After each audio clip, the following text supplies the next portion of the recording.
Buenas tardes a todas y todos. Es un gusto enorme tenerlos acá para este conversatorio que se organiza en el marco del doctorado en educación de jóvenes y adultos, el primer doctorado de la Universidad Nacional de Chilecito.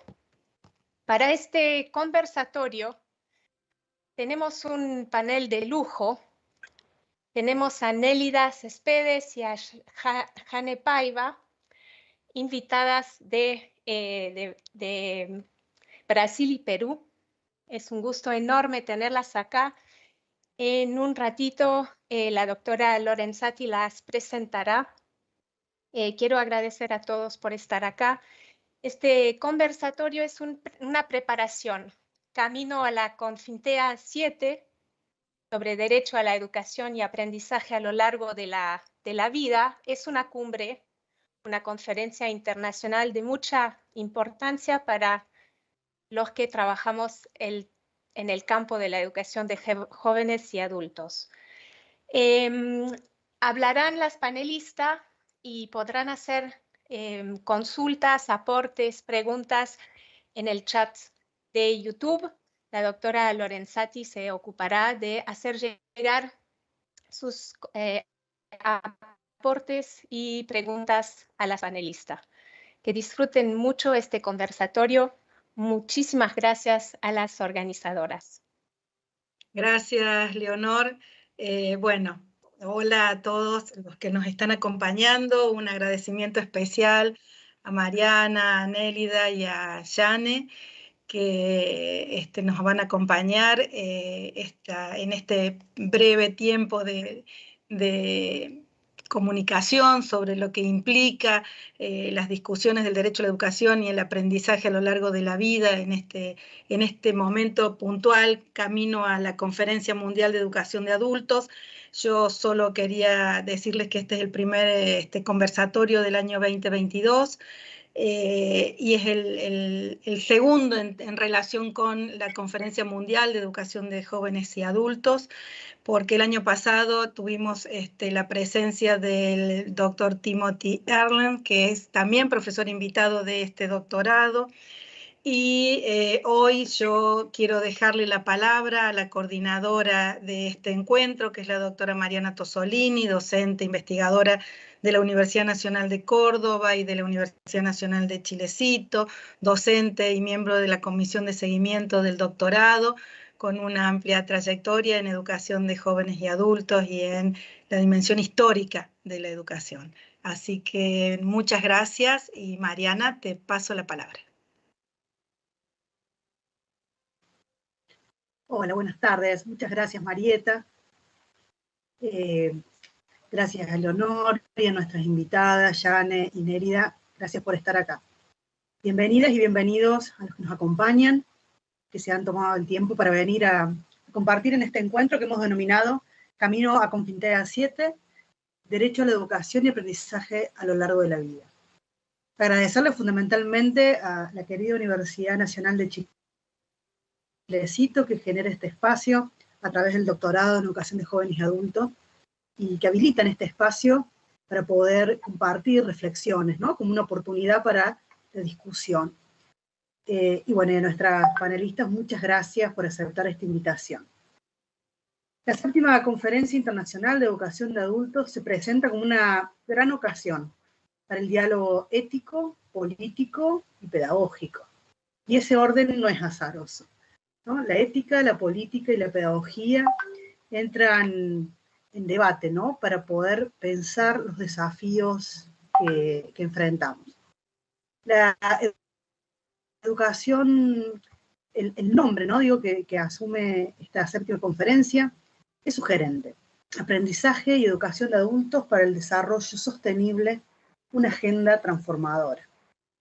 Frente al aumento de las desigualdades, ¿no? Que no solamente tienen que ver con la pandemia, sino con el proceso previo a la pandemia. Como varios informes señalan, la pandemia irrumpe en un escenario de crecimiento negativo en los últimos años.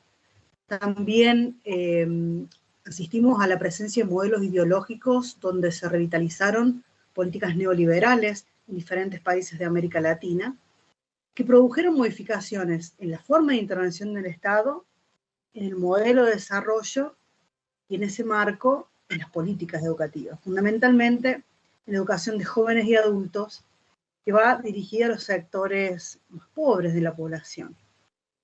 Los efectos de la pandemia que vienen a irrumpir en ese contexto económico de recesión, pero los efectos de la pandemia no son solo económicos, también son sociales y culturales.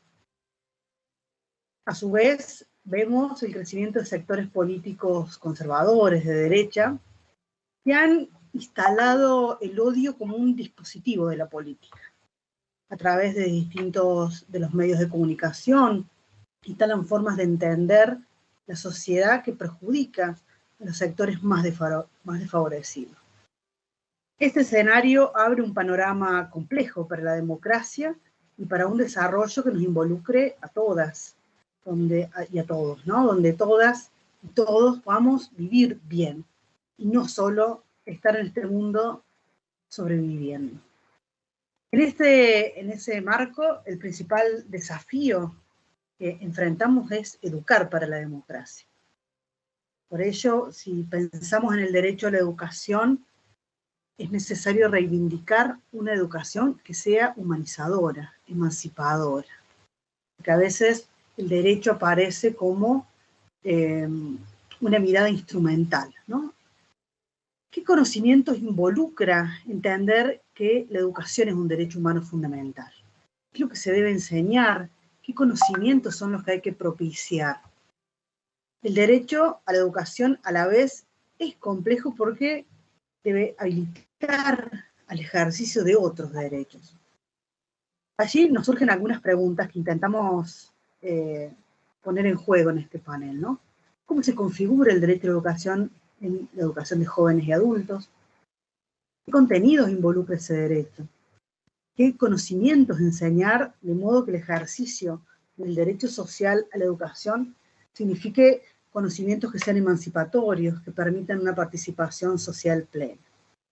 En esa línea, una educación emancipadora implica una educación con sentido social, que permita construir un proyecto de vida, pero que esté integrado a un colectivo. Para ello también es necesario construir modelos centrados en el desarrollo de habilidades para el empleo y la productividad. Interpelar el desarrollo como derecho humano y no solo reducir una mercancía. Superar miradas instrumentalistas y tecnocráticas que persisten, sobre todo en el discurso de los organismos internacionales. Y esa educación, para que sea emancipadora, debe estar estrechamente vinculada a qué sociedad queremos y qué sujeto nos proponemos formar para esa sociedad. Por eso, como decía al principio, estas definiciones son éticas, son políticas y son pedagógicas, ya que involucran disputas en torno al orden social, a qué sociedad queremos. En esas luchas se definen los sentidos formativos de los sujetos y allí están íntimamente vinculados los modelos culturales y educativos. Estas disputas apuntan a las luchas históricas por establecer determinados valores y relaciones sociales, sobre las cuales descansan allí las reglas de existencia de los sujetos. Entonces, son múltiples los desafíos para enriquecer estos debates y traer sus reflexiones para pensar estos desafíos que tenemos por delante. Tengo fundamentalmente el enorme placer de presentar a nuestros invitados. En primer lugar, vamos a escuchar a Nélida Céspedes Rosell, que es educadora popular, profesora de la escuela pública y de proyectos de innovación, comprometida con la educación de personas jóvenes y adultas y con organizaciones populares de diversas partes del país.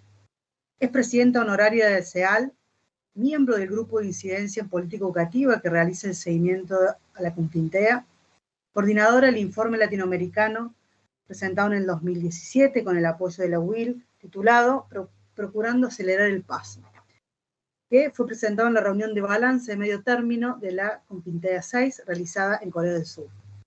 Es coordinadora del CEAL Perú, asociada de tarea de Asociación de Publicaciones Educativas de Perú, es parte del colectivo por una EPJA transformadora de Perú y miembro del comité editorial de la revista Piragua del CEAN. Bueno, solo por mencionar algunos aspectos de su trayectoria, escuchamos Nélida. Muchísimas gracias por estar acá. Muchísimas gracias a ti, Mariana, Leonor, María del Carmen, y a la querida también amiga Yane, con la cual no vamos a compartir estas reflexiones, porque indudablemente, como tú señalabas, lo que tenemos que tener muy presente es que la Confitea tiene que significar para nosotros una oportunidad, ¿no?, para tener esta mirada aguda sobre el contexto que estamos viviendo y preguntarnos, ¿la educación de personas jóvenes y adultas está respondiendo a ese contexto? ¿Está respondiendo, por ejemplo, tanto en lo formal como en lo informal? ¿Está respondiendo desde los programas universitarios? Yo creo que por eso creemos que es una oportunidad que nos remueve absolutamente a todos. Y agradezco muchísimo a cada uno de ustedes, al doctorado, a la Universidad Nacional de Chilecito, porque lo que importa es compartir y seguir trabajando juntos en grandes redes para promover, ¿no?, una movilización social por el derecho a la educación de personas jóvenes y adultas. Muchísimas gracias por este compartir entre todos nosotros y nosotras. Muchas gracias.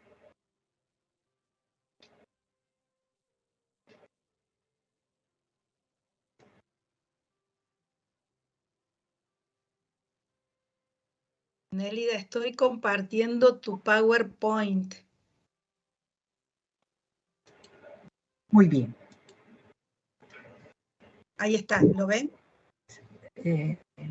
Sí, lo veo. Se está abriendo. Ahí está. Muy bien.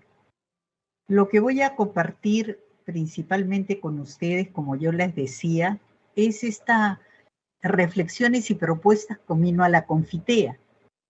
Y con este título que les estoy presentando, es parte de las apuestas que tiene el Consejo de Educación Popular de América Latina y el Caribe, y también, ¿no?, la fuerza que hemos hecho con la plataforma por el derecho a la EPJA en América Latina, y que tenemos la intencionalidad de seguir apostando por una educación pública, por una educación popular, por una educación gratuita, inclusiva y transformadora.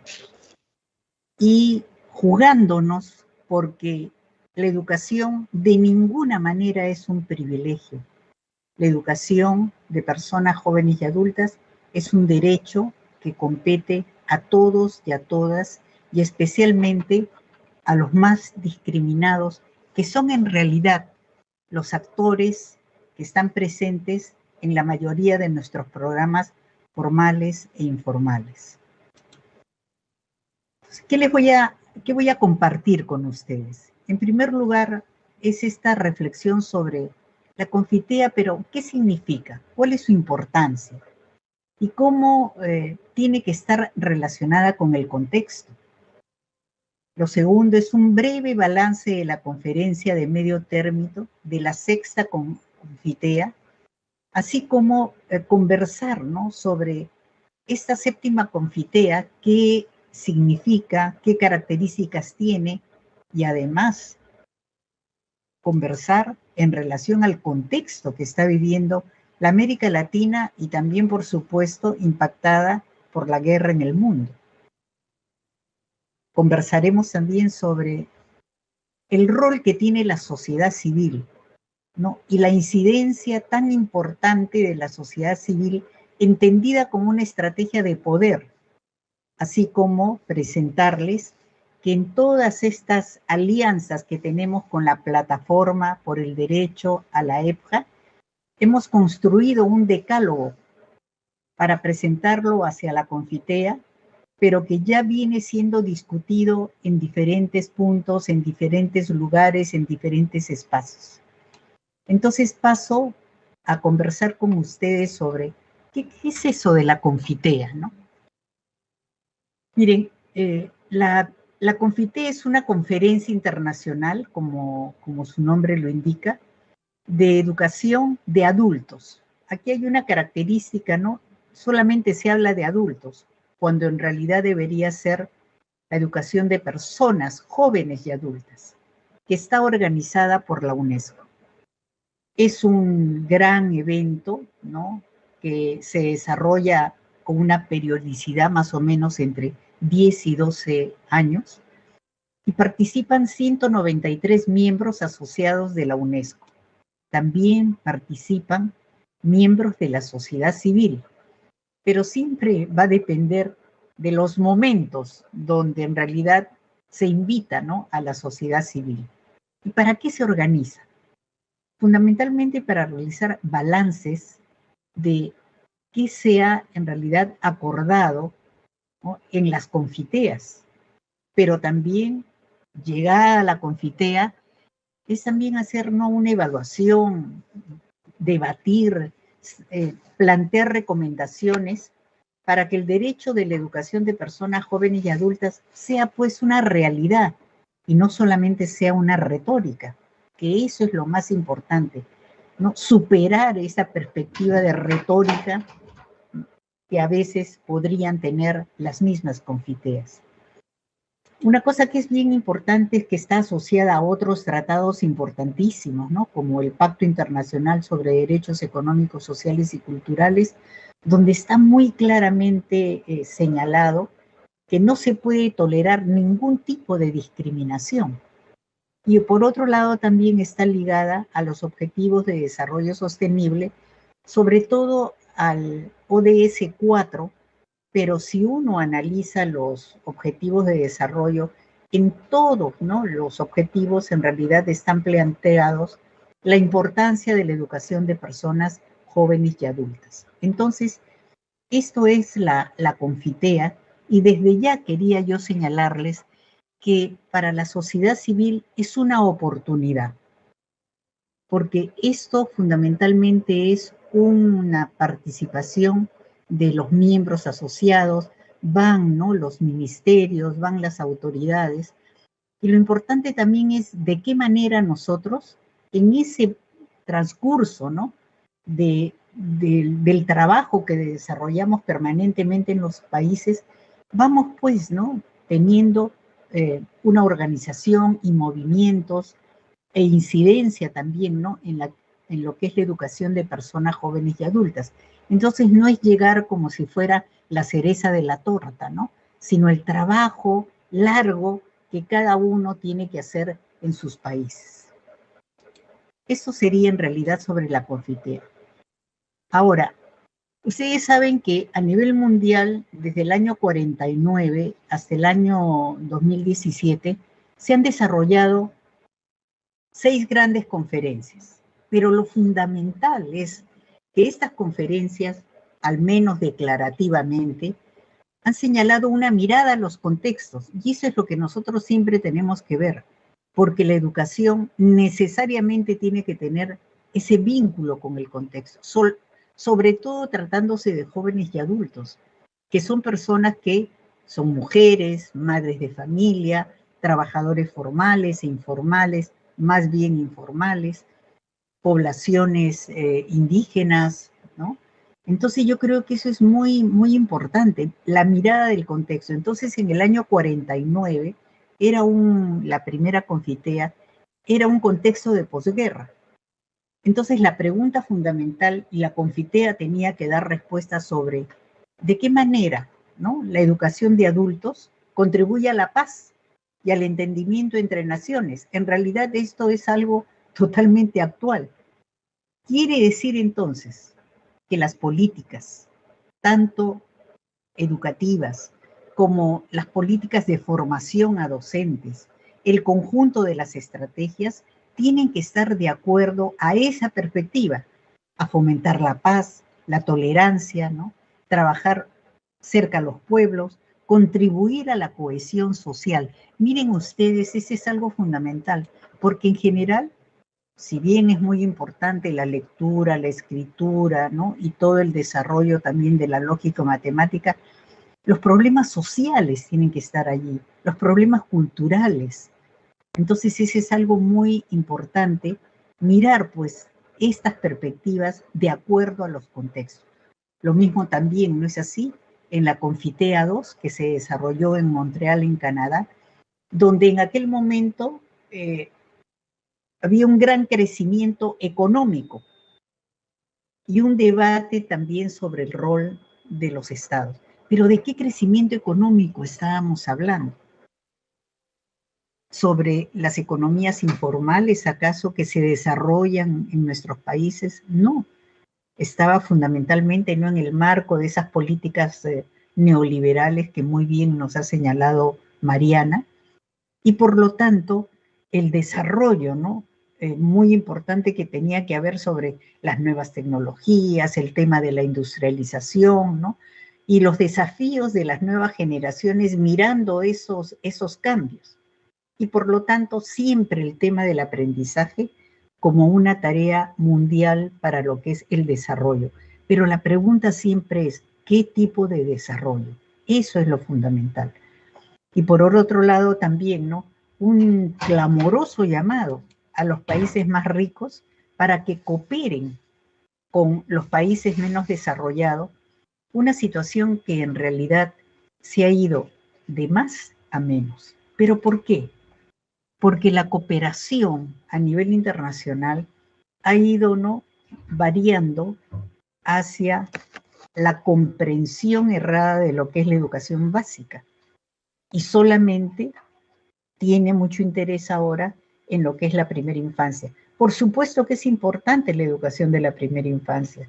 Por supuesto que es importante, ¿no?, la educación primaria, la educación secundaria, pero cada vez más la educación de personas jóvenes y adultas que nació marginada sigue siendo mayormente, ¿no?, acrecentándose esa marginalidad.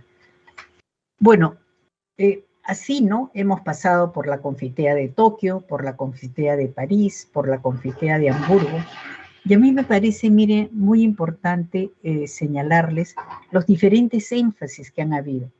Ha habido el énfasis de la alfabetización, ¿no? Ha habido el énfasis del aprendizaje, eso sí es muy importante, como esta llave, ¿no?, que abre al educando a todos los derechos humanos.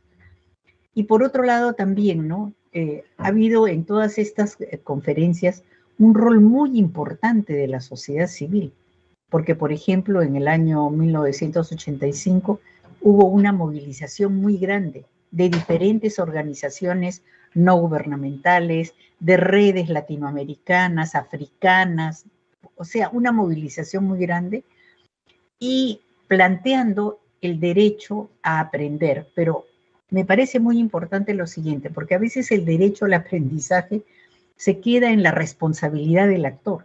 Tú en realidad tienes el derecho a aprender, pero tú tienes la responsabilidad. Sin embargo, aquí de lo que se trata y de lo que se trataba siempre es de colocar la responsabilidad de los estados frente al aseguramiento de esos aprendizajes, principalmente para la vida, para el bien común. Eso es algo muy importante para la ciudadanía, con perspectiva de género, con una visión biocéntrica. Esos son aspectos fundamentales que se tienen que tener en cuenta en el derecho al aprender.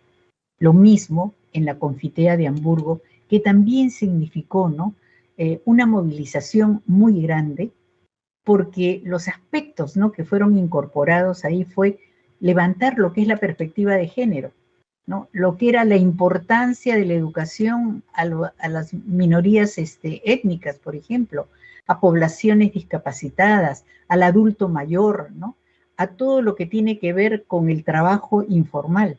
ya este cambio, ¿no?, de concepción, de alfabetización, que pudiera en realidad estar totalmente articulada con el proceso de pasar a diferentes niveles y que no solamente se quede, ¿no es así?, en esa alfabetización desligada de las otras modalidades que deberían de continuar. Entonces, y esta urgencia también, ¿no?, de nuevamente levantar el tema sobre lo que era la cooperación y trabajar fundamentalmente, mirar, ¿no?, que la educación debería de contribuir a estos procesos de democracia, de cultura de paz, de justicia. Entonces, son aspectos muy, muy importantes. Entonces, llegamos nosotros a la Confitea 6, muy importante, ¿no?, porque se desarrolló en Belém do Pará, en Brasil, la patria de Paulo Freire, que él tuvo desde el principio, ¿no?, una visión muy importante acerca de lo que es la educación de personas jóvenes y adultas, desde una perspectiva transformadora, ¿no? Eso era muy importante. Entonces, en esta Confitea se abordó muy claramente qué hacer con las políticas públicas, cómo mirar la gobernanza, la institucionalidad, desde unas perspectivas flexibles, descentralizadas, ¿no? Cómo contar con un financiamiento justo, porque cada vez más el decrecimiento de los presupuestos a nivel de la educación de personas jóvenes y adultas es muy grande. Y cómo desarrollar políticas de participación de todos los actores que participan en la educación de personas jóvenes y adultas. Y nada de la foto, porque a veces a uno le invitan, ¿no?, y está en la foto, pero esa no es una verdadera participación. Participación con propuesta, participación en el monitoreo, es decir, todo lo que implica, ¿no?, la participación, así como la inclusión, la equidad, la alfabetización y un tratamiento especial a la salud y el trabajo. Miren ustedes, esto es algo muy importante porque todavía no estábamos en el contexto de la pandemia, pero se colocó ese aspecto fundamental sobre la salud y el trabajo. Y una apuesta también por todo lo que era la formación y el desarrollo profesional del conjunto de los educadores. Y a su vez también, ¿no?, el hecho de, fue muy importante que allí se habló más claramente sobre esa educación comunitaria, esa educación popular que recoge, por supuesto, una larga historia de los países latinoamericanos y a su vez, ¿no?, que se tome en cuenta los objetivos de desarrollo sostenible. Sin embargo, en el año 2017, en Corea, se llega en realidad, ¿no?, a realizar un balance. Este balance fue doloroso.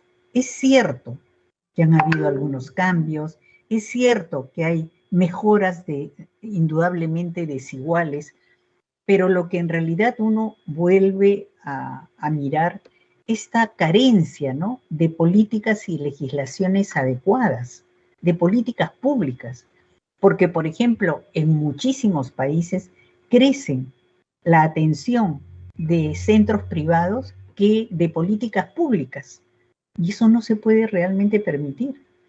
Seguimos con ese pobre financiamiento porque 42% de países gastan menos del 1% de sus presupuestos de educación. Una baja participación de las comunidades marginadas y vulnerables, por ejemplo, especialmente las mujeres, ¿no? Y en relación a todo lo que es la formación, hay una formación inicial deficiente porque hay muy pocos centros de educación superior que abordan la educación de personas jóvenes y adultas. Y por otro lado, también no hay una política coherente de la formación en ejercicio. Así también, ¿no? Como nos decía, por ejemplo, Mariana, ¿no? ¿Para qué en realidad debería ser esta educación? Es una educación para la vida, para el desarrollo de la democracia, es una educación para la salud, es una educación para el que mire el trabajo digno, es una educación también ligada a los problemas ambientales, Es decir, es una educación que vaya contra la violencia, ¿no? Y que afirme en realidad la vida, una educación biocéntrica, ¿no? Pero así no se entiende, ¿no?, lo que es la educación. Y por otro lado, hay una ausencia de data tremenda en nuestros países. Entonces, se vio también que no hay canales efectivos de seguimiento. Pero acá quisiera yo plantearles también un problema. Miren, la Convención de los Derechos de la Infancia es la única convención sobre estos sujetos que en realidad la Organización de Naciones Unidas tiene la capacidad para exigirle a los gobiernos. O sea, no, estas no son recomendaciones. Entonces, lo que aporta, ¿no?, estas conferencias de infancia tienen un valor de exigibilidad, no así en la educación de personas jóvenes y adultas. Entonces allí hay un cuello de botella que indudablemente habría que superar. Y entonces, ¿cómo llegamos, ¿no?, a esta séptima Confitea? Llegamos pues con esa realidad, esa dura realidad, y una dura realidad profundizada aún más por todo lo que ha sido la pandemia. Entonces, ese es el contexto realmente de la Confitea. Y es el contexto actual también de la guerra que se está desarrollando, que está afectando aún más a todas las economías de los países. Entonces, no estamos indudablemente en uno de los mejores momentos y eso hay que tenerlo realmente muy en cuenta. Entonces, como ya les había señalado, la séptima Confitea la convoca la UNESCO y especialmente el Instituto a lo largo de la vida. Se va a desarrollar del 15 al 17 de junio en Marrakech, Marruecos. Participan 400 personas, que esas 400 personas elaborarán un nuevo marco de acción que sustituirán al marco de acción de Belén aprobado en la Confitea. Pero acá quiero decirles algo. Se creó un mecanismo desde lo que era la UNESCO para poder leer lo que es el marco de acción de Marrakech y vía email podíamos en realidad enviar recomendaciones. Entonces, ahí ha habido una participación, ¿no?, de muchos países. En el caso nuestro de sociedad civil hemos realizado una serie de eventos para analizar, ¿no?, todo lo que es este nuevo marco de acción y realizado, ¿no?, algunas recomendaciones que se las vamos a presentar. Y por otro lado también, como ya les había dicho, ha habido esta consulta pública, ¿no?, por países, que en realidad se trata de incidir, ¿no?, incidir con estas propuestas que permitan mirar claramente el contexto que estamos, mirar claramente esta historia de brechas que tenemos para poder colocar pues a la educación de personas jóvenes y adultas en la realidad que se merece este actor. ¿O es que los jóvenes y adultos son los desechados? Allí hay que tener una preocupación muy, muy seria. Por lo tanto, nosotros decimos, ¿no?, hay que pasar pues de la retórica a la acción. Hay que rendir cuentas con la participación social. Esto es fundamental. Como ya les decía, ¿no?, entonces, ¿en qué contexto se realiza la Confitea? Yo he colocado aquí un término que es el contexto de la sindemia, porque en general cuando se habla de la pandemia nos referimos principalmente al problema de salud, pero no. Es una crisis que se inicia como sanitaria, pero en realidad está acompañada, ¿no?, de todas estas situaciones económicas, de las políticas neoliberales, ¿no?, que se han desarrollado, que han afectado profundamente los derechos económicos, sociales, culturales y ambientales, y esas políticas neoliberales han sido incapaces de enfrentar ese contexto, y más bien en algunos casos, por ejemplo, los farmacéuticos, todo lo que es el sector salud privado, se ha lucrado de toda esta situación. Entonces creo que ahí hay que también tener esta mirada de que si bien nosotros tenemos que desarrollar y hacer propuestas en términos educativos, también tenemos que mirar los contextos sociales y políticos en los cuales nos desarrollamos. Y entonces, con esta sindemia, ya sabemos, ¿no es así? Se han agudizado las desigualdades de todo tipo, se ha profundizado la exclusión, hay una mayor brecha, ¿no?, entre ricos y pobres, hay una débil institucionalidad, una preocupación tremenda, ¿no?, porque el Estado se ha convertido ahora en un botín y por lo tanto la corrupción campea en todas las esferas. Empleos precarios, personas que han migrado de una zona a otra porque en realidad lo que tenían que defender era la vida, y por lo tanto también estos contextos de violencia, ¿no? Porque el tema de los feminicidios, el tema de las violencias, ¿no?, contra niños y niñas ha sido muy dura.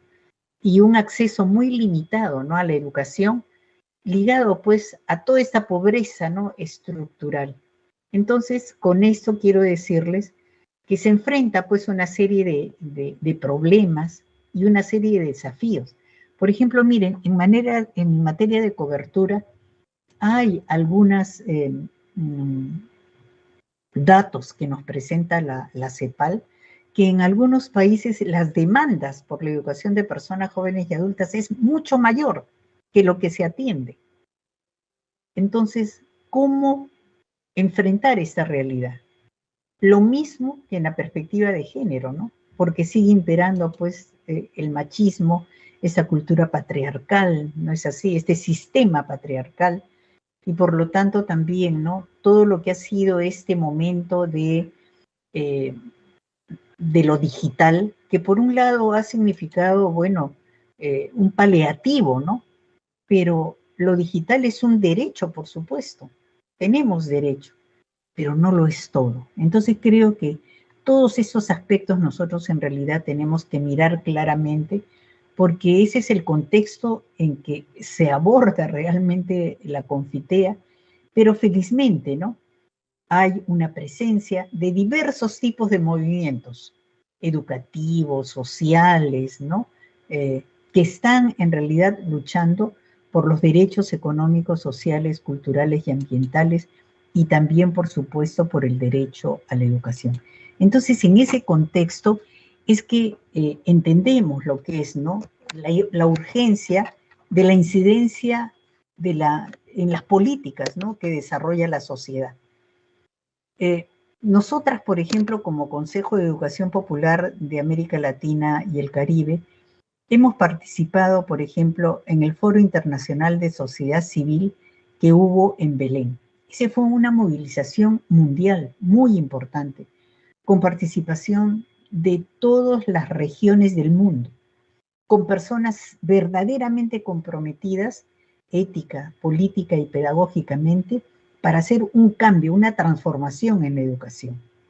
Entonces, me parece que es muy importante señalarlo. Y por otro lado también, ¿no?, el compromiso específico que tienen algunas redes, en este caso, por ejemplo, el CEAL, pero también lo que es la campaña latinoamericana por el derecho a la educación, que se realiza, ¿no?, un seguimiento fino a la Confitea. Pero este tipo de incidencia se desarrolla con los actores, o sea, no es un trabajo de escritorio.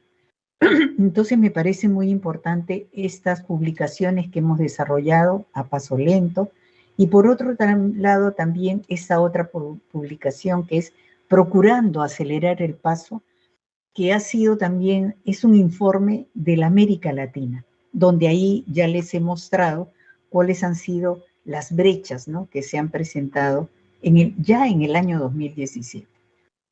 Entonces, ¿pero qué entendemos? ¿Cómo creen, cómo se asume realmente la incidencia? Ustedes que son estudiantes, ¿no?, que también tienen una articulación en sus barrios con otros organismos, es ante todo una estrategia de poder, ¿no es así? Porque estamos hablando no solamente de la problemática educativa, sino estamos hablando del conjunto de la sociedad, con políticas que no están contribuyendo a esa educación pues transformadora, a esa educación emancipadora, a esa educación para el cambio que nos decía nuestro querida Paulo Freire. es también, ¿no es así?, una estrategia para generar poder político, ¿no? Porque analizando, realizando propuestas, realizando movilizaciones, favoreciendo, ¿no?, todo este desarrollo de capacidades analíticas, ciudadanas, con rebeldía también, ¿no? Es que vamos también construyendo un poder político, ¿no? Y también en relación a lo que en realidad desarrolla el CEAL, ¿no?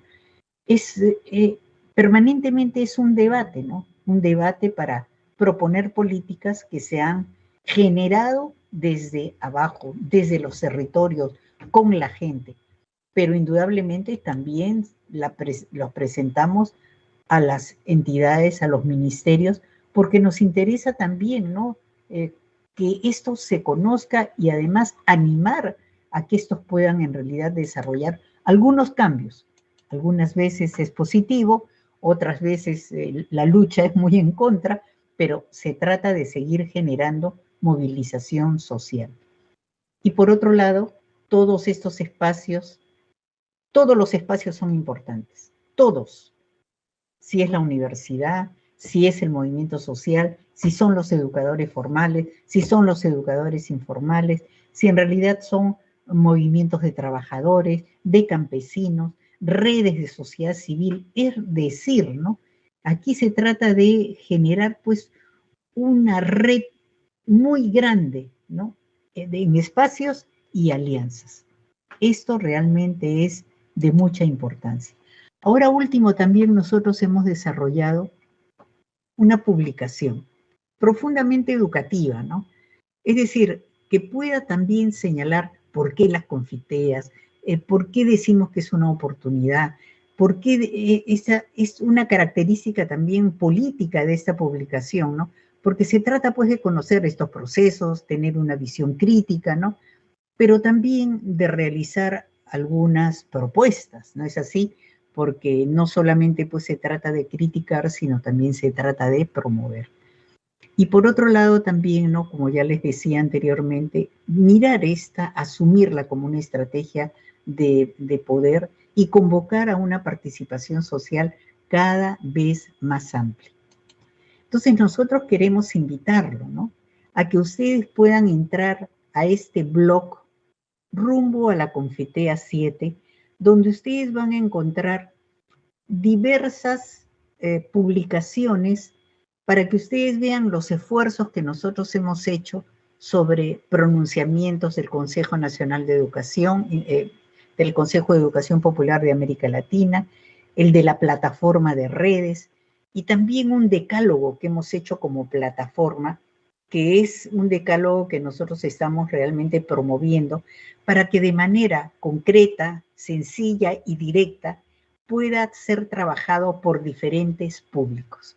Entonces los invito a este blog, ¿no?, Rumbo a la Confitea 7, que es un blog del CEAL, para que puedan ustedes también encontrar pronunciamientos, publicaciones. Y hay algo muy hermoso, miren.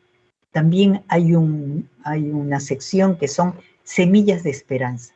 ¿Por qué? Porque la política pública nace de la semilla de esperanza, es decir, desde las múltiples ideas, proyectos que se desarrollan en diferentes campos. Entonces, eso es algo muy importante y es una exigencia.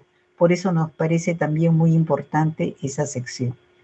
Y por último, yo les quería señalar, me van a disculpar ustedes la extensión, de los puntos que nosotros hemos planteado como plataforma latinoamericana por el derecho a la educación de personas jóvenes y adultas, casualmente mirando todas estas realidades que vivimos. Por lo pronto, ¿no?, que este sentido de la EPJA tiene que mirar los tiempos actuales y afirmarnos en esa visión transformadora y popular, porque aquí en realidad, queridos amigos, amigas, lo que tenemos en juego es la vida, ¿no? Nuestra vida, la vida comunitaria, el bien común, la vida del planeta. Y la educación no puede estar de espaldas a eso. No podemos estar haciendo, como decía nuestro querido Paulo Freire, el babe vivo bu, ¿no?, paporreteando, cuando hay lo que se vive en el contexto es todo un contenido para que nosotros en realidad podamos articularlo con lo que es el proceso educativo. Y por otro lado también esta visión, ¿no? Que siempre se dice, pero hay que en realidad comprender su esencia. Cuando decimos que la EPJA es un derecho fundamental a lo largo y ancho de la vida, ¿qué estamos diciendo? ¿Qué es un derecho?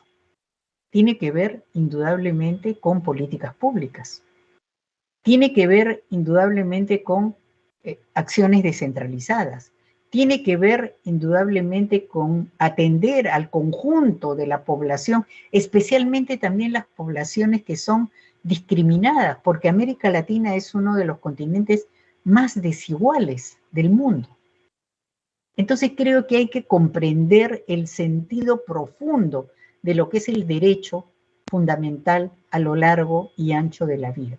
Por otro lado, miren, necesitamos otra institucionalidad.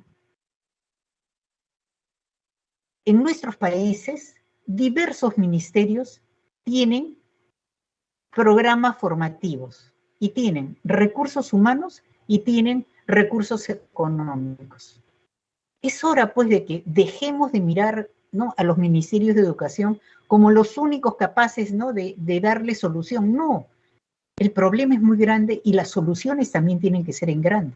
Entonces, la importancia de este trabajo, ¿no es así?, intersectorial, que también permita, ¿no es así?, una gestión democrática, es decir, que también parta del territorio, porque eso es fundamental. Y por otro lado también esta institucionalidad tiene que reconocer pues las múltiples participaciones comunales, de movimientos sociales, de sectores económicos y de gobierno locales, ¿no? Esto es un reto muy grande. Y por otro lado, el financiamiento público y justo para la EPJA, ¿no es así? Pero es un deber de los estados, que tiene que haber una mayor inversión. Pero miren ustedes, si no nosotros cambiamos el discurso también nacional, tenemos que exigir tributaciones mayores a los que más tienen, para que estos presupuestos en realidad puedan alcanzar para la educación de personas jóvenes y adultas, y una cooperación justa, y una cooperación sensible, porque como yo les decía, ahora la cooperación principalmente apoya a todo lo que es la educación infantil, principalmente. Entonces tenemos que dar también allí una lucha muy importante que tenga que ver con las tributaciones y que tenga fundamentalmente también que ver con esta cooperación justa, ¿no es así? Así también, ¿no? Que no sea pues una retórica hablar de la inclusión, de las diversidades, no, eso es algo fundamental. Tenemos pues una población riquísima en su diversidad cultural e indudablemente estas poblaciones no están siendo realmente atendidas. Entonces, esta mirada es necesaria también colocarlo en el debate, colocarlo en la propuesta, pero que sea realidad.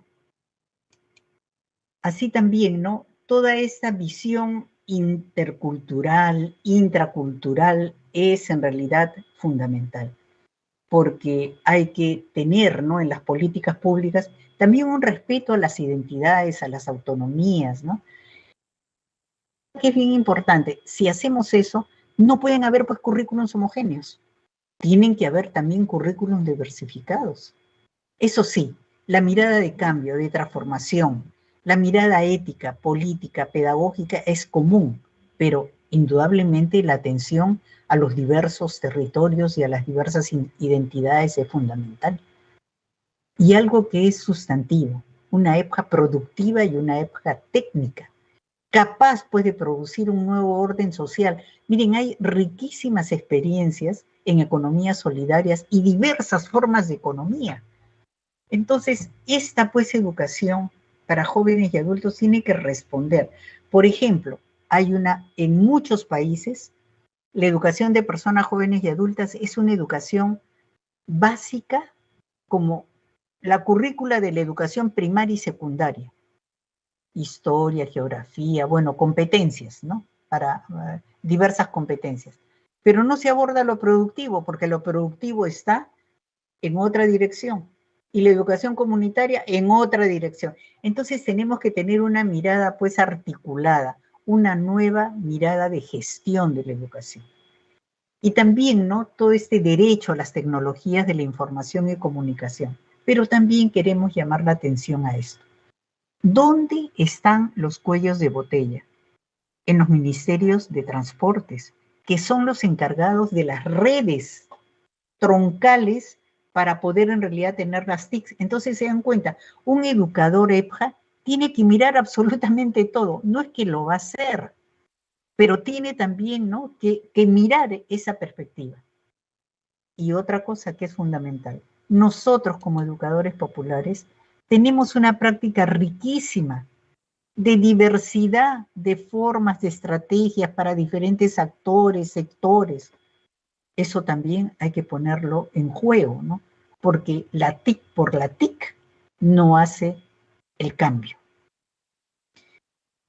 El tema de la formación de los educadores, que ya lo habíamos visto, también es algo fundamental, que junto, ¿no?, con el reconocimiento de los derechos que también tiene un trabajador, de las condiciones que requiere un trabajador, también pues, ¿no?, las currículas para la formación miren esta realidad, porque si no seguimos siempre de espaldas a todo esto. Y como les había señalado, hay en general en los países, porque eso lo hemos constatado, esta insuficiente data. Entonces allí hay que poner también el ojo. Y también hay que poner el ojo en el seguimiento y el monitoreo.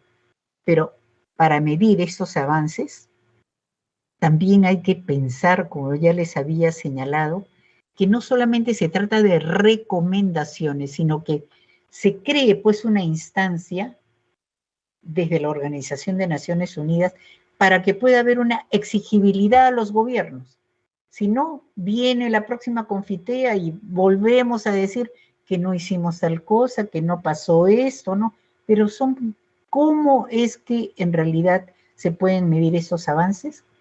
Y solamente también será posible con un movimiento fuerte de educadores, de todos los educadores y educadoras, de movimientos sociales, para que el derecho a la educación de las personas jóvenes y adultas no sea un privilegio, sino sea una urgente realidad para atender. Muchísimas gracias y disculpen la extensión.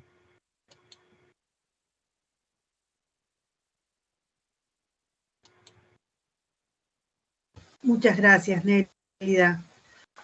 Vamos a compartir ahora la reflexión con Jane y después sí, si hay comentarios o preguntas que quieren hacer las personas que nos están acompañando, las pueden ir planteando por el chat.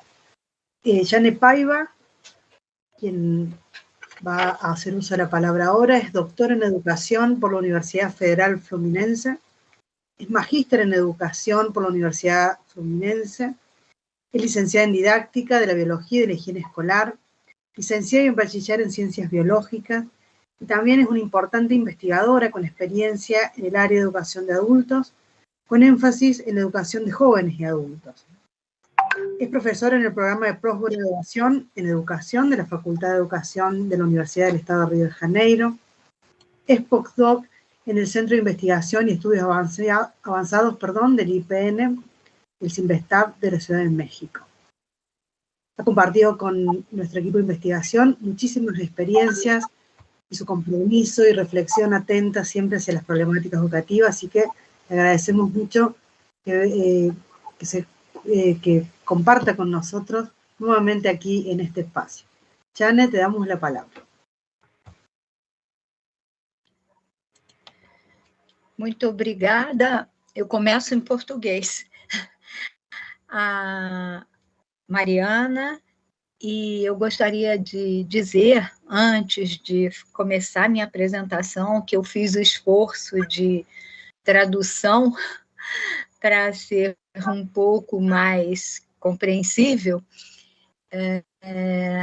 mas queria dizer a Nélida que essa trajetória que ela nos apresentou é bastante relevante e há uns anos atrás, neste livro aqui, eu acredito que vocês estejam vendo, Os Sentidos do Direito à Educação para Jovens e Adultos, eu percorri nesses documentos internacionais e depois cheguei até a política nacional, como esses sentidos vão mudando desde, na verdade, 1948, com a Declaração dos Direitos Humanos, depois com a primeira Confinteia, até chegar às vésperas da sexta conferência em Belém. Esse livro foi lançado em 2009 e faz esse resgate buscando a construção dos sentidos da educação de jovens e adultos que estão nas documentações e nos acordos firmados internacionalmente. Eu não sei se eu já tive a possibilidade de dar esse livro a Marieta e a Mariana quando estivemos juntos, eu acho que não, mas eu sei que a gente tem um pouco de dificuldade na língua, mas ele faz um percurso muito semelhante ao que a Nélida nos brindou hoje com toda a sua experiência. Então, agora eu inicio e, evidentemente, eu tenho um texto escrito para poder garantir um pouco mais de compreensão. Gracias a los compañeros que me invitaron a estar esta tarde compartiendo algunas ideas sobre lo que nos sugiere la séptima Confinteia desde el punto de vista del derecho a la educación y el aprendizaje a lo largo de la vida, y cuánta esperanza hay de saber que un nuevo evento en este se aproxima, reafirmando nuestros compromisos en permanente lucha y disputa para que los hombres y mujeres de toda nuestra América Latina se conviertan en sujetos del derecho a la educación, que desde la Declaración de los Derechos Humanos de 1948 ya fue reconocido como un derecho fundamental de la persona humana. Saludo, pues, a Marieta Lorenzati, portadora de esta invitação, a Mariana Tossolini, que media este conversatório, e a Nélida Céspedes, com quem tenho o gusto de compartilhar, escuchar e reflexionar muito la lucha que ha librado el CEAL em nuestro continente, e a Leonor, que está com nosotros em este momento. Mi intervención como brasileña no trae, sin embargo, la alegría de la época que precedió a 2009, cuando una fuerte movilización recorrió todo el país con la certeza de que seríamos anfitriones de la primera Confinteia realizada en el hemisferio sur, y cuando el diálogo con el Ministerio de Educación de ocasión nos permitió creer que la ley comenzaba a ser hecha para todas las brasileñas sin distinción. Buscando en la web del Ministerio información para preparar mi intervención de hoy, no encontré nada. Imediatamente enviei mensaje pedindo informação e me ligou uma resposta automática dizendo que no antes de 20 dias, poderiam ser 30 dias, minha resposta llegaria. E que se não venia, podia reclamar. Además, no antes de los 30 dias del plazo regulamentário. Como veis, a possibilidade é quase nula em um momento en el que se ha perdido la transparencia de la información y de los datos, y cualquier amenaza de escándalo tiene sus datos y procesos en secreto durante 100 años.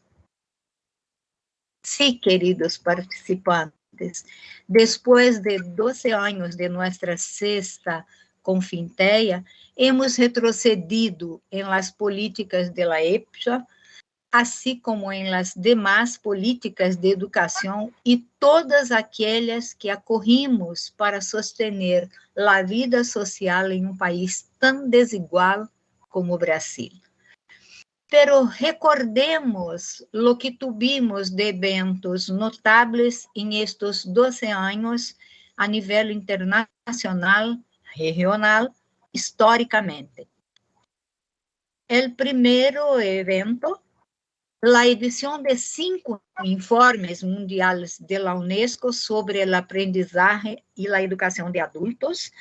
El último, recientemente, el GRALE 5, con logros alcanzados en Confintea 6 de 2009, que se presentarán en Confintea 7, com papel relevante nas deliberações da Conferência GRALE, que monitoreia as práticas e políticas de los Estados-miembros em relação com os compromissos internacionais de los que são signatários.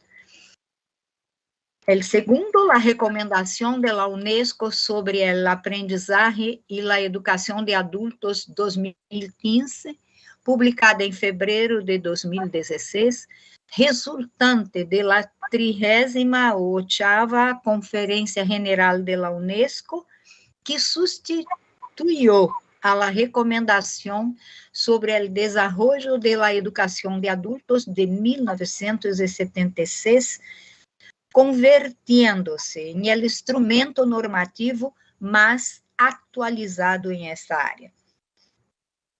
El tercero, la preparación subregional de la conferencia, organizada por la OREAL, que UNESCO Santiago, como coordinadora de las consultas subregionales en el Caribe y América Latina, en cooperación con la Argentina, país anfitrión de la consulta subregional para América Latina, que se levou a cabo de maneira virtual e aberta del 28 al 30 de julio de 2021.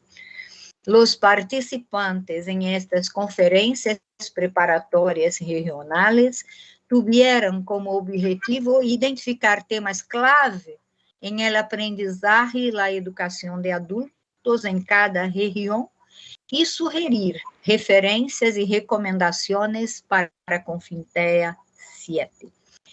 A la espera, por último, de la 7ª Conferência Internacional de Educação de Adultos, que se celebrará em Marruecos em el mês de junho de 2022, esta que deveria examinar as políticas de aprendizagem e educação de adultos desde a perspectiva do aprendizagem permanente e em el marco de los Objetivos de Desarrollo Sostenible de las Naciones Unidas. Se producirá em ella novo marco de ação sobre o aprendizagem e a educação de adultos em substituição do marco de ação de Belém, de 2009.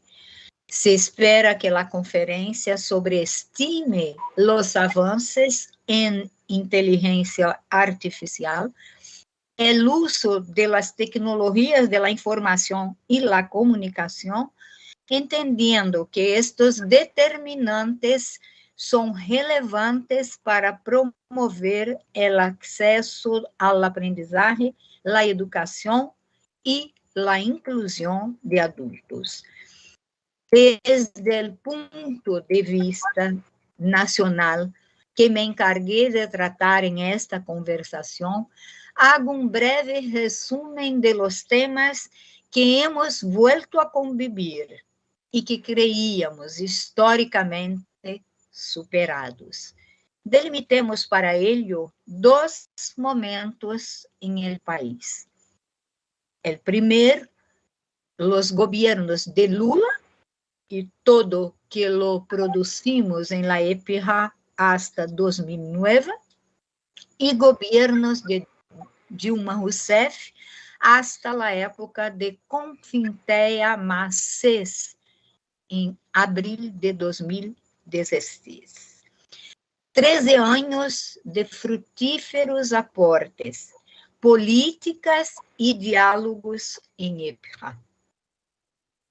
El segundo momento, el golpe de Estado de 2016 y todo lo que pasó a partir de ahí.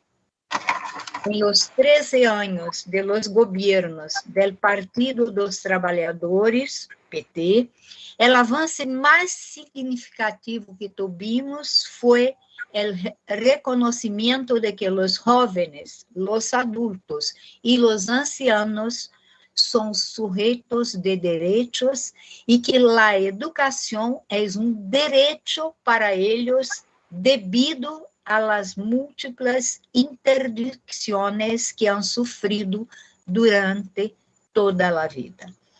La estruturación de una Secretaría de Alfabetización, Educación Continua y Diversidad, SECAD, en el Ministerio, aprovechó todas las posibilidades que tenía para producir políticas de igualdad racial, reconocimiento de la diversidad y étnica, de género, origen y inclusión, además de un esfuerzo por reconocer demandas de alfabetización, de ofertas de educación primária y secundária, integradas estas a la educación profesional para jóvenes, adultos y ancianos, utilizando la propia red federal que se expandió en muchas de las antiguas escuelas técnicas,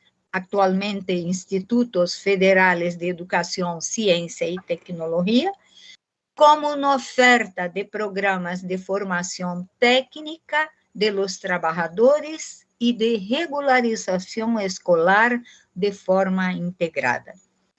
Los recursos, la asistencia técnica y financiera fueron ampliamente utilizados y puede decirse que se estaba produciendo un expresivo conjunto de nuevos conocimientos con el aporte del gobierno federal, articulado y en apoyo a los investigadores de las universidades públicas que respondieron vigorosamente a los llamados y contribuyeron a hacer la acumulación de conocimientos que ya tenía el campo y producir otros nuevos. La magnitud y diversidad de los logros están abundantemente documentados en colecciones y en la producción académico-científica que inmediatamente se encontró con problemas, interrogantes y preguntas de investigación enfrentadas en disertaciones y tesis. En relación a uno solo de estos programas, el PROEJA, en una encuesta de 2017, había más de 370 trabajos sobre diversos aspectos de una propuesta que comenzó en 2006, luego de una formulación colectiva. La sexta Confindéia se determinó como un esfuerzo de la SECAD-MEC en articulación con el Ministerio de Relaciones Exteriores, que actuó para sensibilizar a la UNESCO ante la demanda de un hemisferio continente que tanto necessitava deste campo político por la desigualdade educativa que lo acechava sus poblaciones en general, especialmente jóvenes, adultos y ancianos. Luego de un riguroso escrutínio de las diversas locaciones ofrecidas como sede del evento, Belém do Pará, una ciudad ao pie de la selva y con un flamante y adecuado centro de convenciones, fue la ciudad escogida en relación a los más variados criterios que la UNESCO equipo técnica conformado para definir la sede del evento. Brasil tenía desde 1996, en preparación para la quinta Confinteia, con el surgimiento de los foros EPHA, espacios democráticos de formación, lucha y propuesta de políticas públicas para el campo, que en 2005 ya se había extendido por 26 estados y el Distrito Federal en el país. Los encuentros nacionales se realizaban anualmente desde 1996 y desde los gobiernos del PT comenzaron a contar con apoyo financiero para su realización. Estos foros, estruturados com professores, investigadores, estudantes, movimentos sociais e estudiosos do tema, começaram a organizar a luta em defesa do direito à la EPHA em ambientes democráticos e experimentales, de hacer, promover la luta social em la consolidação de los derechos proclamados e derechos não realizados a todos os sujeitos. Poderosos interlocutores del MEC-SECAD, los foros ocuparam muitos espaços e orientaram políticas e contribuíram decisivamente em la organização e participação em la Confinteia 6 em Brasil, assim como em las políticas internas de produção de livros de texto para a EPHA, de concursos literários para oferecer obras a los neolectores, entre muitas outras ações de las que a sociedade civil pode sentir-se orgulhosa. Em 2015, já em el segundo mandato de Dilma Rousseff, se criou uma comissão para pensar e organizar um seminário internacional sobre educação a lo largo de la vida, a Confinteia Brasil mais CES, que hiciera balance em abril de 2016 de lo que habíamos adelantado desde o marco de acção de Belém, como uma aportação de médio plazo que suele dar-se entre las de Confinteia. Pouco mais se legou a partir de aí. Pronto, el juicio político ganó apoyo y en agosto de 2016 el presidente electo fue destituido por el Congreso Nacional en uno de los escenarios más patéticos jamás imaginados, con una dignidad poucas vezes vista entre sus acusadores.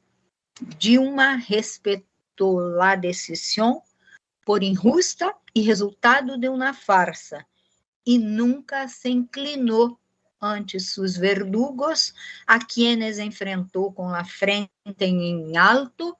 Actualmente, el juicio de sus crímenes ya ha sido reconocidamente deslegitimado y nunca perdió sus derechos políticos. Entrando en el segundo momento de nuestra historia reciente, la EPHA solo fue cuesta abajo, y hoy ni siquiera hay una alusión a ella en la web del MEC. A nivel federal, no quedó nada. Y en los estados y municipios desatendidos y cumpliendo agendas conservadoras y retrocesos en la ola temerosa del presidente, poco quedó. Escuelas, turnos cerrados. Reducción del número de clases en las restantes. Minúsculos números de inscripciones. Abandono total de temas, propuestas y nula visibilidad. Convocatória pública ou evidência alguna de que o Estado brasileiro, em todas suas esferas, cumpre com seu dever constitucional. O que nos importa a nós, ativistas de campo, movimentos em defesa da EPJA, investigadores, docentes, estudantes, quando há recrudescimento da intolerância, ameaças diárias de golpes à democracia e às instituições nacionais que estruturam o poder constitucional em el país.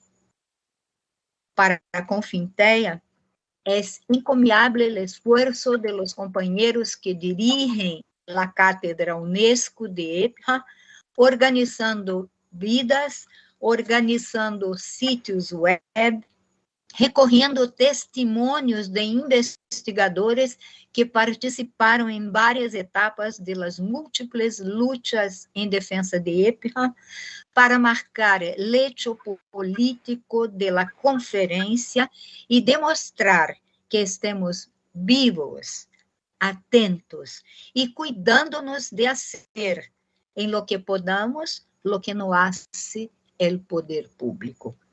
Através da cátedra, a Unesco ha sido sócio, pero como qualquer organismo multilateral, no se enfrenta a los gobiernos ni les exige el cumplimiento de los acuerdos a los que se han comprometido. Nos corresponde a nosotros, ciudadanos de la sociedad civil, acompanhar e elevar as críticas que sempre se aplicarão a acordos como os ali estabelecidos, sobretudo depois da experiência vivida em Belém do Pará, quando estivemos mais cerca das disputas cotidianas que se produziam ali. Esta é, como podem ver, para nós, os brasileiros, uma luta praticamente perdida, depois de todo o que logramos para chegar a 2009 em la Confintea 6. Pero há uma luta mais grande, em la que nos rendimos e trabalhamos duro para ganhar. Uma luta entre quienes optaram por la democracia e sua garantia como projeto de vida e quienes optaram por la barbárie, por las disputas internas que viram hacia valores conservadores e excludentes que nem agregam nem servem a toda a população do país. Colonizados como fuimos, hemos retrocedido a este limbo de la história que ni siquiera reconoce a nuestros pueblos originários e sus saberes, nuestra cultura completamente excluída de las políticas públicas e sumamente abandonada em tempos de pandemia. No nombro a quienes necessitam ser removidos de la direção de país para que podamos volver a assumir nosso lugar como pueblo soberano, de pueblos diversos e culturalmente ricos, e que demandam a redução urgente da desigualdade social que tanto a injustiça ha produzido entre nós. Sexta Confintea apalancou EPJA em Brasil. seguir la perspectiva de las conferencias de discusión y de políticas y el compromiso del mundo y de los gobiernos con la educación de jóvenes y adultos es fundamental para que tengamos un mundo más justo, más equitativo en derechos y más relevante en la humanización de los sujetos. Por lo tanto, participar en esta conferencia, seguir sus avances y posibilidades puede marcar un nuevo tiempo, un tiempo de oportunidad. Sobre todo, em um momento em que em Brasil assistimos ao desmantelamento de lo que hasta entonces habíamos logrado en la educación de jóvenes y adultos. Es muy importante que esta conferencia pueda contribuir a suscitar la voluntad de los gobiernos de volver a invertir en hombres y mujeres a quienes se les negaron sus derechos y que fueron, en su mayoría, interdictos en la infancia. Bienvenido, séptima Confintea. Acompanharemos movilizados y conscientes de que no es momento de rendirse, sino de forjar una política que recupere de otra manera lo que somos como pueblo y como nación soberana. Gracias. Muchas gracias, Jan. Agradecerles a las dos. Plantearon un panorama de lo que se viene para la séptima Confitea, que no se basa en un optimismo ingenuo, sino que habla de la complejidad de la tarea que involucra a distintos actores, también a distintas escalas. Pensar la acción de los estados, de nuestros gobiernos, pero también la mirada regional latinoamericana, el papel de los organismos internacionales, de las organizaciones. O sea, ver allí esa complejidad que tiene que ver un poco con, como marcaba Nélida, la historia de las Confinteas, cómo fueron marcando distintos ejes y problematizaciones, y una cuestión interesante y que nos interpela, que es cómo se hace el seguimiento de estas políticas y cómo los estados asumen o no lo que se acuerda en las declaraciones de cada una de estas conferencias regionales. Nuevamente allí, en estos contextos, la importancia del Estado y de estados que no asuman una perspectiva neoliberal, sino que intervengan en la sociedad para garantizar efectivamente la educación como un derecho. Nosotros en el otro conversatorio que hicimos marcábamos la importancia de que haya relevamiento de los datos de cada país, de cómo se va cumpliendo el derecho y cuáles son las áreas de vacancia, ¿no? La información al servicio de las políticas públicas como una cuestión pendiente para poder seguir pensando cómo ampliar ese derecho. A través del chat, las personas que nos están acompañando las felicitan y más que hacer preguntas, están planteando una serie de comentarios que yo ahora voy a pasar a compartirles. Bueno, agradecerles que se tomen este tiempo para pensar y para traer allí sus impresiones. Un colega plantea que hay un desafío curricular enorme en la educación de jóvenes y adultos y mucho más en la formación de los docentes, sobre todo en el nivel secundario, ¿no? En la escuela secundaria, ya que pensar el nivel primario y la secundaria de adultos muestra muchas diferencias y procesos de institucionalización diferenciados, ¿no? Así que en ese marco, el comentario de esta persona va por el lado de que muchas veces las prácticas de los docentes son expulsivas. Otro comentario que acercan allí a través del chat tiene que ver con remarcar el gran trabajo que ha llevado CEAL, ALER y otras instituciones proponiendo la comunicación popular, comunitaria, en red, como un derecho que garantizan otros derechos. La misma colega plantea que es importante poder, para poder analizar esta complejidad, tener una formación en educación popular. Otro de los comentarios que señalan allí los colegas es que hay que, a esta situación que ustedes plantean y que muy bien han mostrado el panorama que tenemos, hay que agregar el problema del narcotráfico que atraviesa a las juventudes y a los adultos. Comparten allí los colegas de Río Negro. Plantea otro colega allí que en reuniones previas a las conferencias regionales en Argentina se vieron muchas ONG que en distintos países los estados delegan la educación de jóvenes adultos a esas ONG. Y este colega pregunta cuáles son sus opiniones sobre estas ONG, muchas veces financiadas por capitales dudosos. Y finalmente allí el mismo colega plantea la lucha por la educación de jóvenes y adultas de las colegas brasileras como un ejemplo, ¿no? Un ejemplo en el marco de gobiernos neoliberales, un ejemplo para toda América Latina. No sé si quieren allí, Nélida y Yane, responder a esta pregunta o esta impresión sobre las ONG y su papel en la educación de jóvenes y adultos.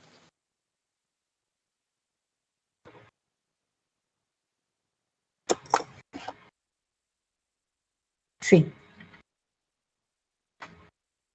Yo les había señalado que en las experiencias, ¿no?, de América Latina podemos identificar muchas semillas de esperanza, porque las organizaciones no gubernamentales han tenido y siguen teniendo el desafío de, con mucha flexibilidad, poder responder a las necesidades específicas de poblaciones plurales. Entonces yo creo que ese es algo muy, muy importante que nosotros tenemos que reconocer en el trabajo que realizan las organizaciones no gubernamentales. Por ejemplo, ahora, ¿no?, en el tiempo de pandemia, yo hice toda una pesquisa sobre en qué habían estado también organizaciones no gubernamentales, ¿no?, sindicatos, en el tiempo de la emergencia. Y yo me quedé bastante sorprendida porque, por ejemplo, habían varias líneas, unas líneas muy marcadas por la lucha. Por ejemplo, en el caso de Bolivia, con el gobierno anterior, ¿no?, que tuvieron, sucedió de que la idea era que en el tiempo de emergencia había que cerrar las escuelas y tampoco se les iba a atender a través de las tecnologías de la información. Entonces surgió un movimiento muy grande para, en realidad, poder cambiar esta situación, acercándose a la Defensoría de los Derechos Humanos para que ellos, con la sociedad, ¿no?, civil organizada, junto con este rol de la Defensoría, pudieran en realidad cambiar esa directiva. Eso indudablemente implicó una movilización social muy grande, de educadores, padres de familia, ¿no?, sindicatos. Entonces, ese es algo realmente muy importante. Otro ejemplo. En el caso del Uruguay, con una red de comunicadores populares, trabajaron en la comunicación, ¿no?, en programas de comunicación, proyectos muy importantes educativos relacionados con la problemática de la salud. Pero miren, no solamente era la problemática, sino era los aprendizajes que la comunidad y el conjunto de la población habían logrado en relación a cómo enfrentar, por ejemplo, la situación de la salud, o cómo también enfrentar la situación que había llevado la migración. Entonces, hay un soporte muy, muy interesante de organizaciones de sociedad civil, como otros movimientos, que han desarrollado, ¿no? Un conjunto de iniciativas muy interesantes. En el caso peruano, nosotros tuvimos la iniciativa de algunos docentes que crearon un robot. Entonces, un robot para llegar el docente a poblaciones de altura. Y a través de la mezcla, ¿no? De lo lúdico y a través, ¿no? De la mezcla de este robot creativo que había en realidad creado, empezó él a llevar guías educativas, ¿no? Materiales, a reunir a los estudiantes, y se reunía junto con la familia para poder promover, ¿no? Toda esta perspectiva de educativa. Mire, podría decirles muchísimas experiencias, por eso a mí me parece muy importante que podamos nosotros mirar, ¿no? En este rol que tienen las organizaciones, en este rol que tiene también, ¿no?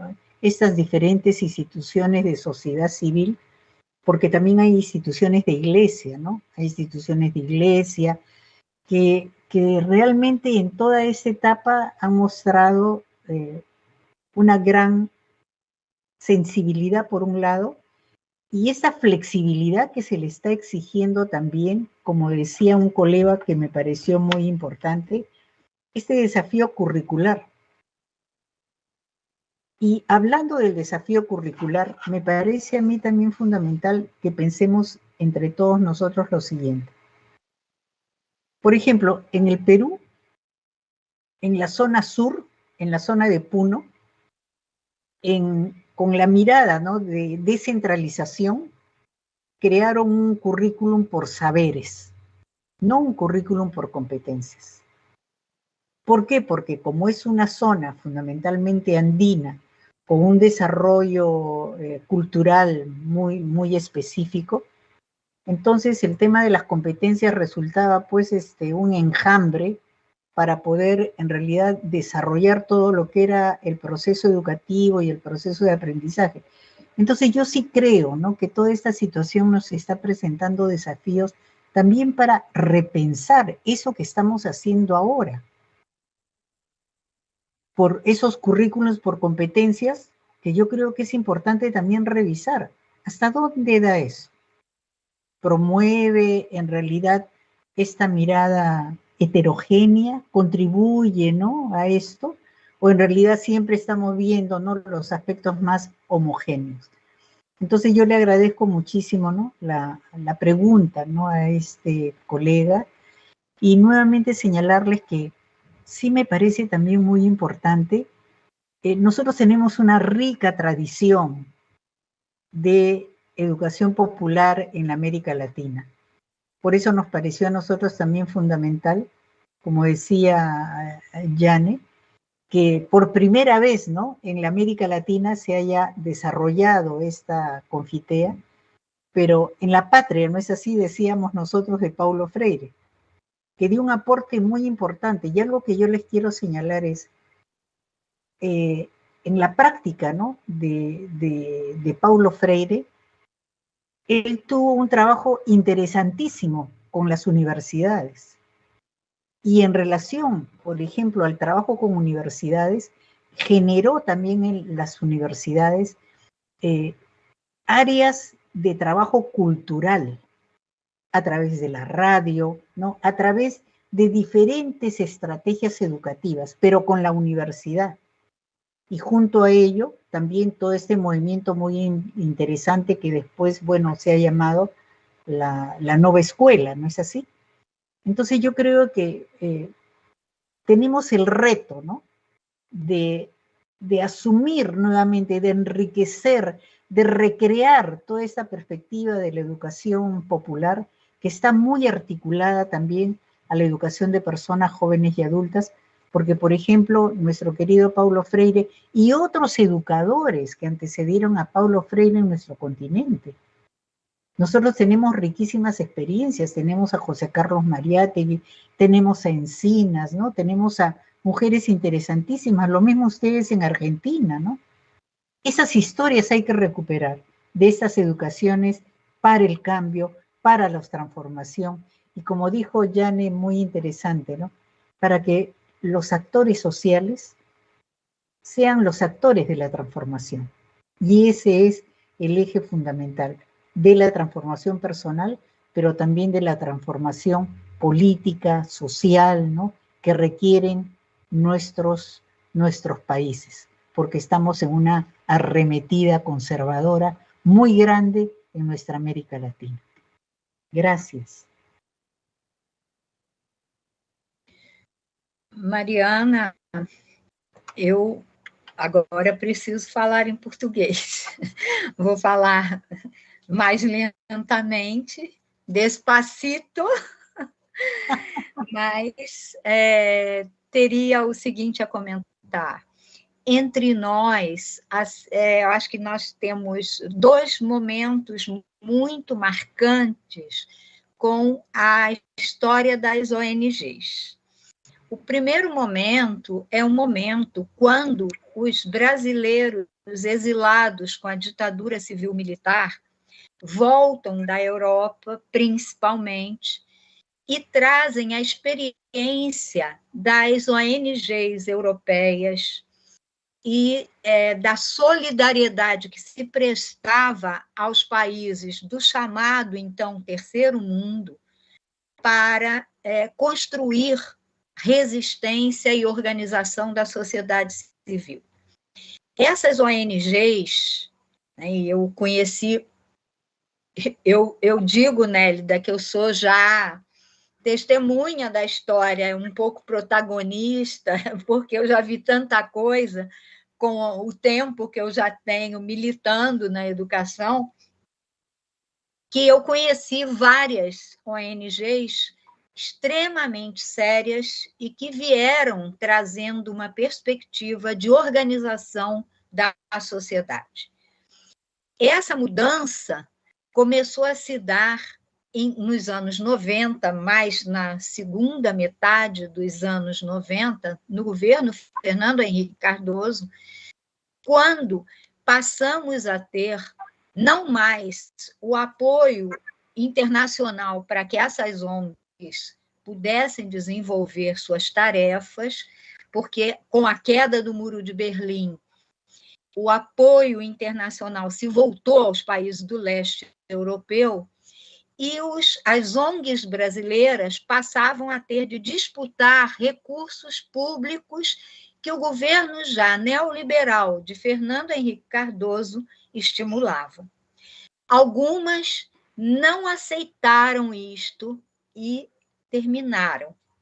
É o caso do SAPE, talvez você lembre, de Aida Bezerra, que era uma companheira de luta de muito tempo. SAPE não ficou nessa perspectiva. E por conta do recurso público, do fundo público, muitas ONGs de fachada foram criadas. Então, nós temos um claro marco, um muro que diferencia o que eram as ONGs iniciais e o que foram essas ONGs estimuladas pela política neoliberal. No momento atual, a situação se agrava muito mais, porque os movimentos sociais têm sido criminalizados e toda tendência à organização da sociedade tem sido vista como uma ameaça ao governo, nisso que tem sido chamado de marxismo cultural, de volta do comunismo, numa clara visão completamente anacrônica do que o mundo é hoje e do que é o pensamento do tempo contemporâneo. Então, O que nós temos visto, e principalmente na pandemia, isso se acentuou muito fortemente no Brasil, foi a organização de ações coletivas, muito mais do que de movimentos sociais, inclusive. Os movimentos sociais que se sustentam são os clássicos movimentos das organizações de trabalhadores, o movimento dos trabalhadores rurais sem terra, dos sem teto. Esses continuam com marca muito forte, porque já tinham uma estrutura anterior. Mas, por exemplo, os movimentos sindicais e de trabalhadores, eles estão muito desmobilizados e o esforço que fazem é muito grande em relação às necessidades do momento político atual, porque os direitos trabalhistas foram fortemente atacados. E nós estamos com um número de desempregados muito grande, um percentual de trabalhadores que não procuram mais emprego porque desistiram de procurá-lo, que é tão severo que levou a muitas famílias à condição novamente de abaixo da linha da miséria. Então, essa situação toda, esse caldo, faz com que a gente hoje não tenha mais dados, porque não tem transparência, não tivemos o censo dos anos 2020, não tivemos até hoje, houve uma determinação do Supremo Tribunal Federal para que o censo se realize, mas ainda não começamos.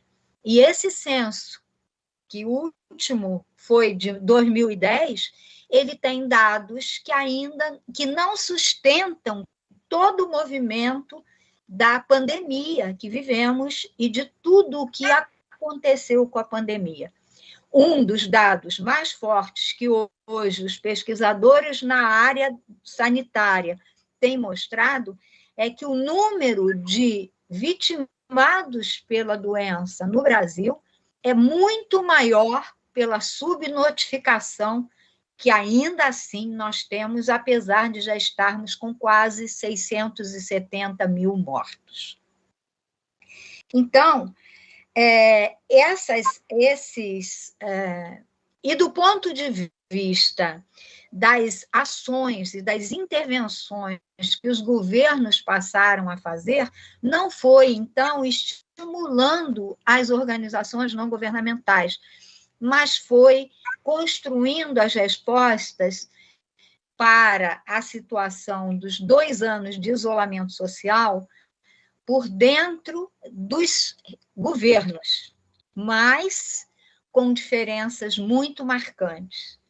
A maior parte das ofertas que nós tivemos foram compradas, as chamadas Big Techs, e compradas naquilo que elas ofereciam e que, em absoluto, respeitavam as necessidades curriculares, a necessidade dos sujeitos, e isto passou a ser um peso muito forte, não só nos estudantes, mas também nos docentes, nos professores, porque, além de não saberem lidar com as tais tecnologias e as propostas que vinham, elas eram inadequadas para responder às necessidades do luto, da dor, das perdas e do isolamento social, especialmente dos adolescentes e jovens que viviam uma fase extremamente necessária. Todo o afastamento fez com que eu também tenha poucas informações das saídas que encontramos no Brasil, que certamente não são poucas, são muito grandes. Mas, pelo tamanho do país, sem estar lá, a nossa dificuldade é muito grande. Eu não viajo há muito tempo, eu não estou com meus companheiros, a única forma de contato tem sido por meio das telinhas.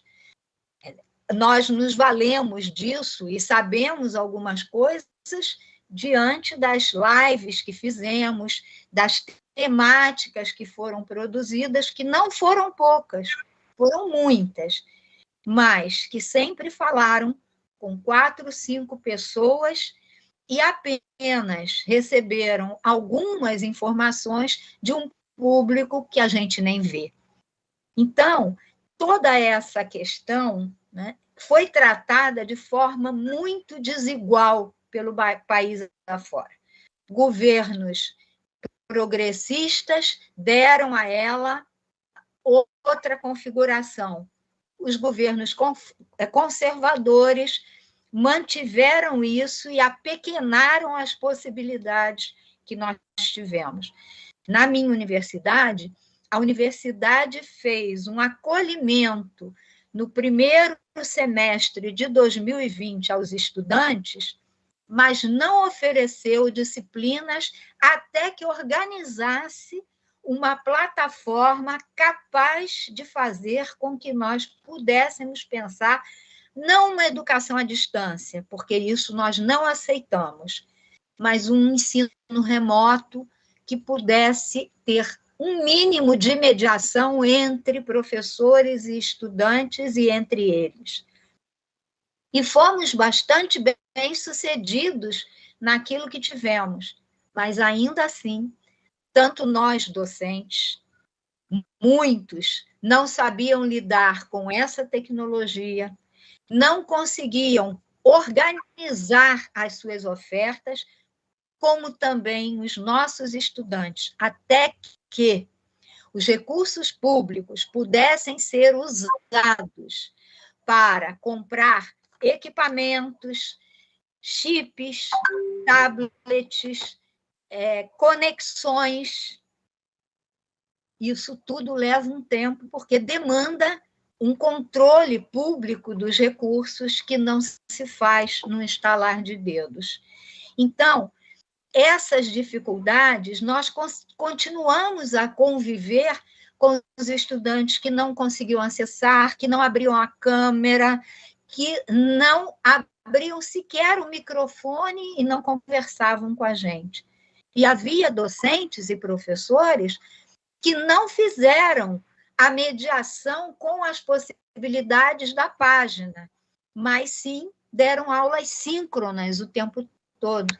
Ou seja, falaram com eles mesmos, vendo-se a si próprios, porque os estudantes não abriam câmera e não faziam nenhum tipo de interação. A experiência que muitos de nós tivemos foi uma experiência muito interessante. Não era uma experiência solitária, era uma experiência coletiva, de algumas disciplinas que se juntavam e que tinham uma sala virtual com alguns professores, e ali nós aprendemos a trabalhar de outra maneira, fazendo e exercitando esse fazer. Mas, ainda assim, o tempo todo desafiados, começando por questionários para saber quem eram os nossos sujeitos e quais eram as dores que eles viviam naquele momento, e não eram poucas, o desemprego, e, ao final, fazendo uma avaliação de como tinha sido a experiência da mediação que foi colocada ali para eles. E aí, com isso, a gente ia reocupando os períodos subsequentes e as disciplinas com novas disposições curriculares, com novas formas de pensar e fazer o currículo. Mas toda essa história ainda está para ser escrita, não está ainda contada. Há muitas coisas já acontecendo, há muitos colegas, principalmente da área da tecnologia, contando isso, mas, efetivamente, as informações que ainda nós temos de todo esse movimento que aconteceu, e que não é pouco, num tempo tão curto, e que virou a vida da gente de cabeça para baixo, de ponta cabeça, ele vai precisar ser olhado por nós com muito cuidado. Eu tenho dito aos meus estudantes que o que me desafia mais fortemente numa sala de aula e no trabalho com a formação de professores, que é isso eminentemente que eu faço no momento, é justamente saber que eu, dentro da minha sala de aula, não me basta ser um bom professor, um competente professor, mas que o meu compromisso é com as minhas populações, que são estas que me pagam e são estas a quem eu devo o direito de aprender. E esse direito de aprender, que é inalienável para eles, para mim significa que, como servidora pública, como funcionária pública, eu não sou comandada por um secretário de educação, por um diretor de escola, por um prefeito ou por um governador, mas sim pelo povo que me paga. E é a ele que eu tenho que pensar, com ele que eu tenho que pensar o currículo, as necessidades básicas de aprendizagem e aquilo que eu preciso fazer para que a gente não retroceda na nossa prática cotidiana com pensar uma educação pequena, envergonhada, que se conforma com tão pouco, quando tanto nós sabemos fazer e temos exemplos de tantos fazendo tantas coisas extremamente interessantes e importantes. Então, Nélida, eu creio que o grande desafio que nós teremos é justamente saber como, nesse tempo de pandemia, principalmente, a educação de jovens e adultos se reinventou.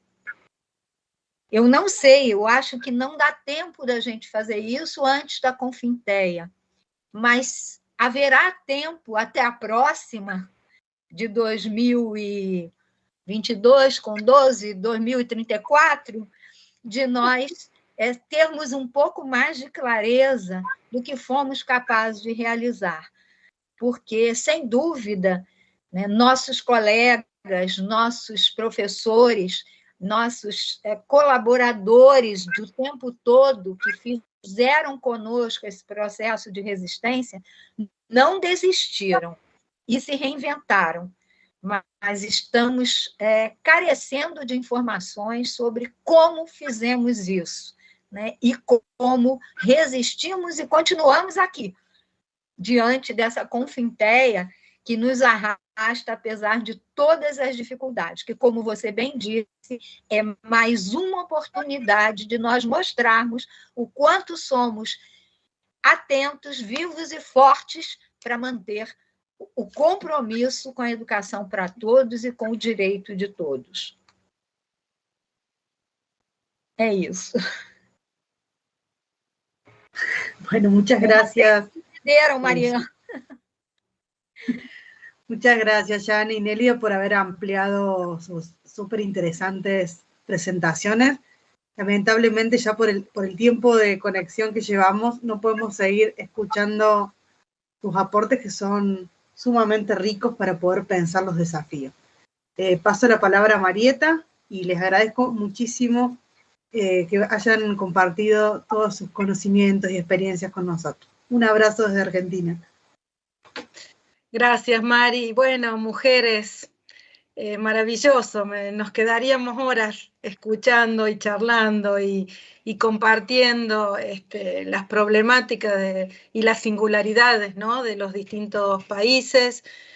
Agradecer especialmente a los estudiantes del doctorado que nos acompañaron, a los educadores, a los participantes en un sindicato, en el sindicato de Río Negro, a colegas de distintas universidades, y también quiero decir que nos acompañó la directora del Consejo Internacional de Educación de Adultos, así que muchas gracias, Caterina, por acompañarnos y poder escuchar estas realidades de América Latina, que seguramente las conoces a través de los colegas, y bueno, me pareció muy rico el planteo, y yo pensaba, cerrando ya, lo que implica el desafío formativo que tenemos en el doctorado, porque no solo este espacio pretende la formación de especialistas, investigadores comprometidos con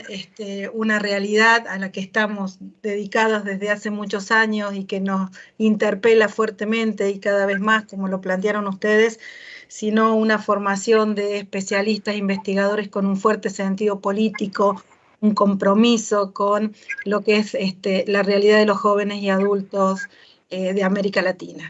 Entonces quiero a todos, bueno, a ustedes especialmente agradecerles y decirles que este fue el primer conversatorio del 2022, pero que ya el lunes sale la convocatoria y la invitación, porque el 19 de mayo vamos a hacer otro conversatorio que va a trabajar específicamente sobre la problemática de la educación en contextos de encierro, con la participación de la doctora Marcela Gaete Vergara de la Universidad de Chile y profesora del doctorado, y con el magíster Francisco Escarfó, que es un especialista en contextos de encierro y trabaja en distintas universidades del país, bajo la coordinación de la doctora Gladys Blasich, de la Universidad del Nordeste, que también es miembro del Comité Académico del Doctorado. Nosotros tendríamos también en junio un conversatorio, Camino a Confintea, en la semana previa, un conversatorio sobre movimientos sociales, educación popular y educación de adultos, pero eso más adelante se lo vamos a compartir con la coordinación del doctor Javier Di Matteo y Mercedes Palumbo de la Universidad de Luján, también profesores del doctorado. Y esto es la línea extensionista del doctorado, porque nos interesa compartir con educadores, estudiantes y especialistas de distintos lugares del país y de los países de América Latina. Así que muchísimas gracias de nuevo y esperamos encontrarnos pronto. Gracias.